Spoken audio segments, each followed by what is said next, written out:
Hello students, नमस्कार सभी को। कैसे हैं आप सभी? आई होप सभी बढ़िया होंगे। So let's start our lecture. आज हम बात करेंगे कंसंट्रेशन टर्म्स के second part, that is group B, जिसमें सारी की सारी मास रिलेटेड टर्म्स आ जाती है। तो let's start our lecture.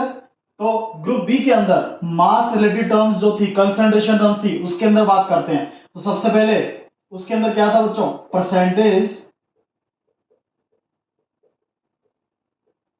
W by W, weight by weight. Percentage weight by weight कैसे निकालेंगे? Percentage W by W simple, जैसे आपने लास्ट लेक्चर में V by V and W by V देखा, वैसे ही डब्ल्यू बाय डब्ल्यू क्या होगा? मास ऑफ सोल्यूट होगा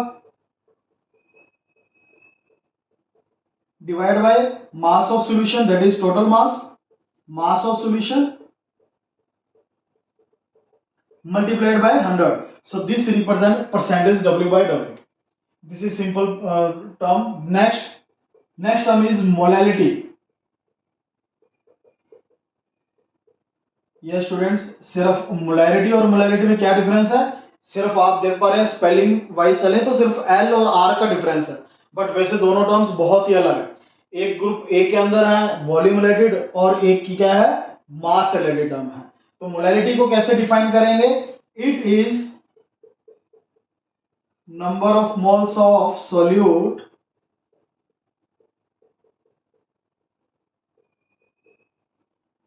प्रेजेंट इन और डिजोल्व इन, कुछ भी राइट कर सकते हैं, present in 1 kg of solvent. ध्यान रखना बच्चों, इसके लिए सॉल्वेंट वर्ड यूज करते हैं, ना कि सोल्यूशन। सोल्यूशन नहीं आता, सॉल्वेंट के रिगार्डिंग टर्म है। इसको रिप्रेजेंट करेंगे स्मॉल एम से, स्मॉल एम, और इसको फॉर्मुलेट कर सकते हैं हम। ऊपर क्या आएगा? Moles of solute. नीचे हम क्या लिखेंगे? मास, और वो भी किसका? सॉल्वेंट का। और वो भी किसमें होना चाहिए? केजी के अंदर। सो this is the basic formula. इसको थोड़ा एक्सपेंड कर देंगे। मोल्स को हम given mass by molecular mass लिखते हैं, तो उसको, और अगर इसके अंदर ग्राम के अंदर रिप्रेजेंट करें मास को, तो फिर क्या फॉर्मूले में क्या चेंज आएगा? तो हम इसको देखिए, number of moles of solute को एनबी से डिनोट कर देते हैं, और मास ऑफ सॉल्वेंट के लिए डब्ल्यू ए का हम यूज करेंगे। इसको रिप्रेजेंट करने का तरीका क्या रहेगा आगे? Given mass by molecular mass, किसका? सोल्यूट का। देन मास ऑफ सॉल्वेंट के लिए हम डब्ल्यू ए रिप्रेजेंट कर रहे हैं, और अगर ये ग्राम में हुआ तो इसको केजी में करने के लिए डिवाइड कर देंगे 1000 से, जो कि ऊपर जाके मल्टीप्लाई में आ जाएगा।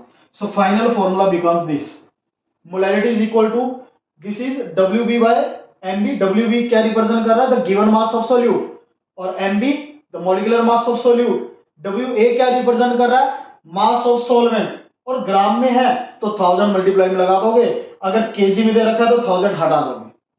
आई होप आप इतना समझ पा रहे हैं। हम ये मोलैरिटी में भी कर चुके हैं। तो W B by M B यहां पर, अच्छा ये भी मैं आपको बता चुका हूं, दोबारा बोल देता हूं। ए हम सॉल्वेंट के लिए यूज कर रहे हैं, और बी हम बात करेंगे सोल्यूट के लिए। तो सोल्यूट सॉल्वेंट के लिए हम ए और बी किस तरह से रिप्रेजेंट कर रहे हैं आपको बताओ। नेक्स्ट इसकी यूनिट्स की अगर बात करें,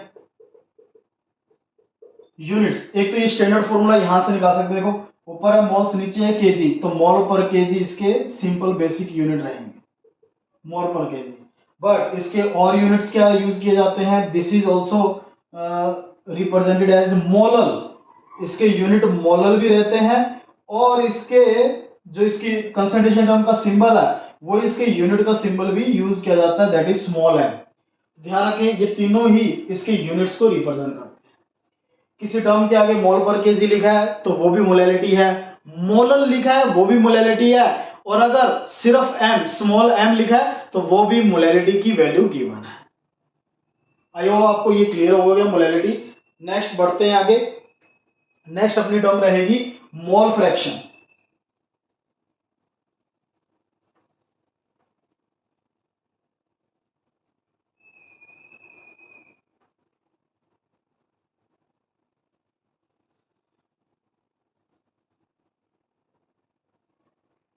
या students, next term is mole fraction.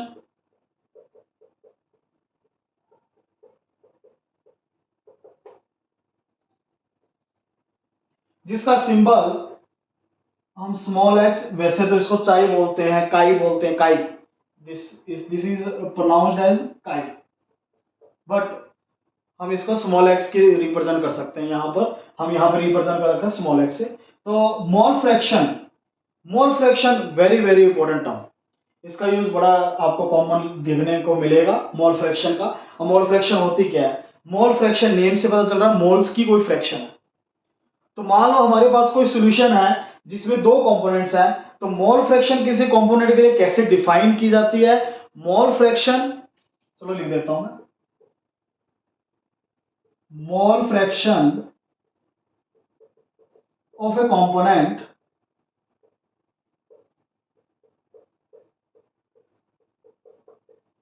is defined as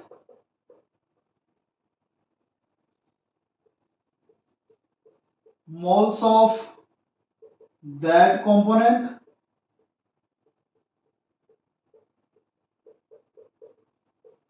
to the total moles of solution।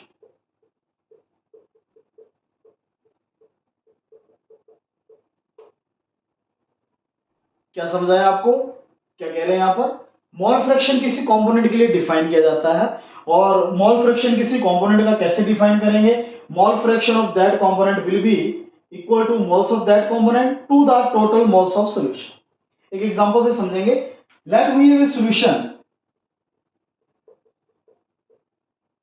and that is binary solution। Binary solution means which have two components। Let we have a binary solution having two components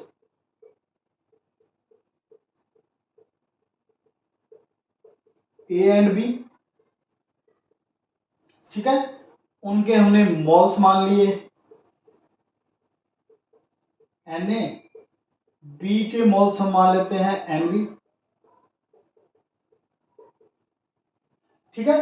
तो इसके लिए mole fraction कैसे हम right करेंगे, formulate करेंगे? So formula बनाते हैं, ध्यान देना। मोल फ्रैक्शन ऑफ कंपोनेंट ए, तो क्या मैं इसका सिंबल इस तरह से रिप्रेजेंट कर सकता हूं? काई ए, yes, chi a will be representing the mole fraction of component A, so this is equal to इसके number of moles that is Na divide by total number of moles. क्या होंगे बताओ? सॉल्यूशन के अंदर कौन से कंपोनेंट है? दो ही कंपोनेंट है, कौन से? A और B, दोनों के मोल्स है Na और Nb, तो इन दोनों का sum total number of moles represent करेगा। तो हम इन दोनों को कैसे लिखेंगे? Na प्लस Nb, दोनों का सम यहाँ पर एज ए डिनोमिनेटर हम यहाँ पे राइट कर देंगे, तो सिंपली ये रिप्रेजेंट कर देगा mole fraction of component A। Similarly mole fraction for component B भी आप राइट कर सकते हैं। Mole fraction of component B कैसे लिखेंगे बच्चों? उसको mole fraction of component B को काई बी से रिप्रेजेंट कर देंगे, और उसको कैसे फॉर्मुलेट करेंगे? Nb by Na plus Nb। I hope आपको ये क्लियर होगा, क्लियर हो गया होगा। एक्स बी एक्स ए या काई ए काई बी, कुछ भी बोल दो, Nb by Na plus Nb, Na by Na plus Nb। So this represent mole fraction of component A and B। अच्छा, इन दोनों का सम अप करके हम एक और फॉर्मूला बना सकते हैं। कैसे? क्या मैं इन दोनों को सम अप करूं तो क्या मैं ऐसे लिख सकता हूं? Chi A plus chi B equal to 1। Yes students, क्योंकि यहां पर आपको दोनों का अगर सम करेंगे तो डिनोमिनेटर तो दोनों का सेम है, ऊपर भी Na प्लस Nb आ जाएगा, तो कैंसिल आउट होकर के 1 रह जाएगा। तो ये फॉर्मूला आपको हेल्प करेगा, क्योंकि आप एक बार किसी एक टर्म को अच्छे से निकाल लो, क्योंकि कैलकुलेशन भी यहाँ पर थोड़ी लेंथी हो जाएगी। कैसे? Na भी आप लिखोगे, Na कैसे निकालते हो? WA by Ma, given mass में मॉलिक्यूलर मास। सिमिलरली Nb कैसे निकालोगे?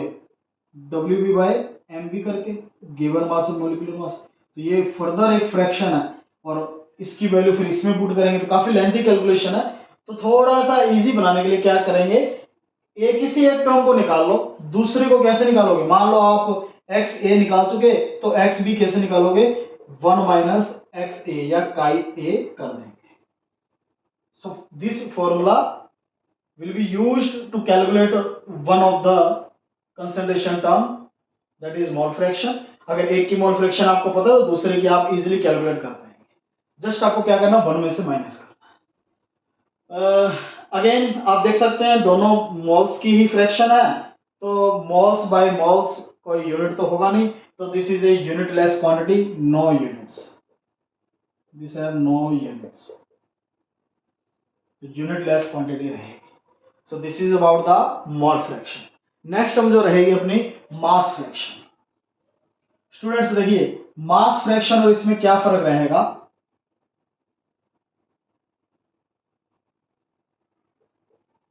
नेम से पता चल रहा, मोल फ्रैक्शन मोल्स की फ्रैक्शन है और मास फ्रैक्शन क्या रहेगी, मासेस की फ्रैक्शन। तो इसको मैं कैपिटल एक्स से रिप्रेजेंट कर सकता हूं। और मास फ्रैक्शन किसी भी कंपोनेंट की कैसे डिफाइन करेंगे, यस अब आप देख पा रहे हैं यहां पर मोल्स की जगह क्या लिख देंगे, मास आ जाएगा, बस मोल्स की जगह मास चेंज कर दो वही बन जाएगा। तो वैसे ही हम यूज करेंगे, देखो बाइनरी सॉल्यूशन लेके चलते हैं जिसके दो कंपोनेंट्स हैं ए और बी और इनके मासेस हैं। समझ गए होंगे क्या डिफरेंस है, आपको क्लियर भी हो जाएगा कि क्या क्या डिफरेंस है। मोल्स की जगह मास करना है और मास को हम डब्ल्यू से रिप्रेजेंट कर देते हैं, तो यहाँ पे एन ए एन बी की जगह डब्ल्यू ए डब्ल्यू बी आ जाएगा। बस आपको यही राइट करना है यहाँ पर। तो मास फ्रैक्शन अगर आप राइट कर रहे हैं तो किस तरह से लिखेंगे, mass fraction of component A, तो क्या हम इसको ऐसे लिखेंगे W A by W A plus W B. Similarly X B कैसे लिखेंगे, W B by W A plus W B. तो यहां पर X A X B similarly same to same वैसे ही वैसा समझे। तो एक बार अगर आपने मोल फ्रैक्शन समझ लिया तो मास फ्रैक्शन आपके लिए बहुत इजी हो जाएगा। जस्ट मोल्स को क्या कर देंगे, रिप्रेजेंट किससे रिप्लेस कर देंगे, मास से कर देंगे। Again this is also the fraction of masses, so it is also a unitless quantity. I hope आपको क्लियर हो गया होगा। सो this is the mass fraction. Next अगर बात करें नेक्स्ट कंसंट्रेशन टर्म जो कि मास रिलेटेड कंसंट्रेशन टर्म थी, that is ppm. ppm means parts per million. So this is our last concentration term of group B, that is mass related concentration terms.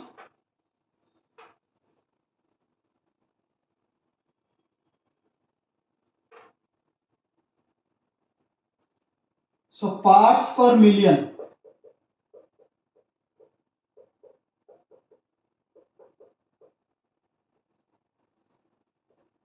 जिसको मैं ppm से represent कर सकता हूं। ये नेम से आपको पता चल रहा है मिलियन पार्ट की बात कर रहे हैं। मिलियन मींस 10 लाख, ये बहुत ज्यादा लार्ज क्वांटिटी। लार्ज क्वांटिटी किस चीज की, सॉल्वेंट बहुत ज्यादा। तो ये एक स्पेशल कंसंट्रेशन टर्म है जो यूज की जाती है for very dilute solution. Yes special term है used for calculating concentration of very dilute solution. Dilute solution आपको पता होगा क्या होगा, वेरी डिल्यूट सॉल्यूशन मींस यहां पर सॉल्यूट बहुत ही कम और सॉल्वेंट बहुत ज्यादा। तो एज द नेम सजेस्ट ये बहुत ही ज्यादा डिल्यूट सॉल्यूशन के लिए यूज की जाती है।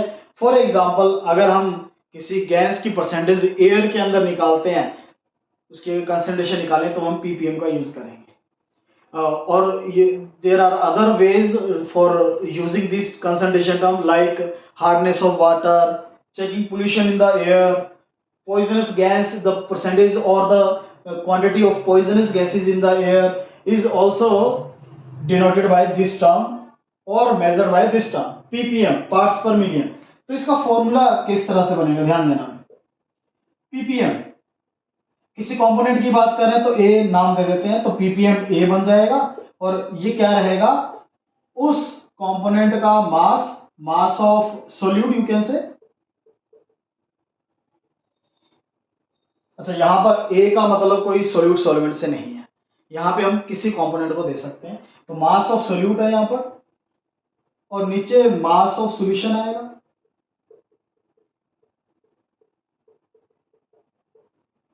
और इनटू में क्या आ जाएगा, मिलियन। मिलियन कितना होता है, 10⁻⁶। So this formula represent parts per million. अच्छा, डेफिनेशन कैसे लिखेंगे? It is defined as parts of solute by mass present in million parts of solution by mass.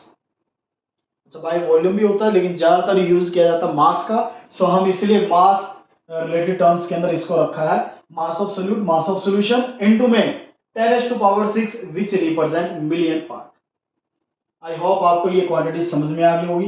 Yes, again दोनों मास की रेशियो है, तो ये भी एक क्या रहेगी, यूनिटलेस क्वांटिटी रहेगी।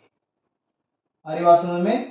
तो पार्ट्स पर मिलियन, एक और भी टर्म थी पार्ट्स पर बिलियन, बस दोनों में डिफरेंस क्या है, ये मिलियन पार्ट के लिए, वो बिलियन पार्ट के लिए, ये 10 लाख के लिए, वो 10 करोड़ के लिए रिप्रेजेंट कर देंगे। जस्ट इतना डिफरेंस है, बट ज्यादा यही यूज की जाएगी parts per million. So this is about the concentration terms of group B, that is mass related concentration terms. I hope आपको आज का लेक्चर समझ में आ गया है अच्छे से। सो फिर मिलेंगे किसी नए टॉपिक के साथ। Okay students, thank you, have a nice day.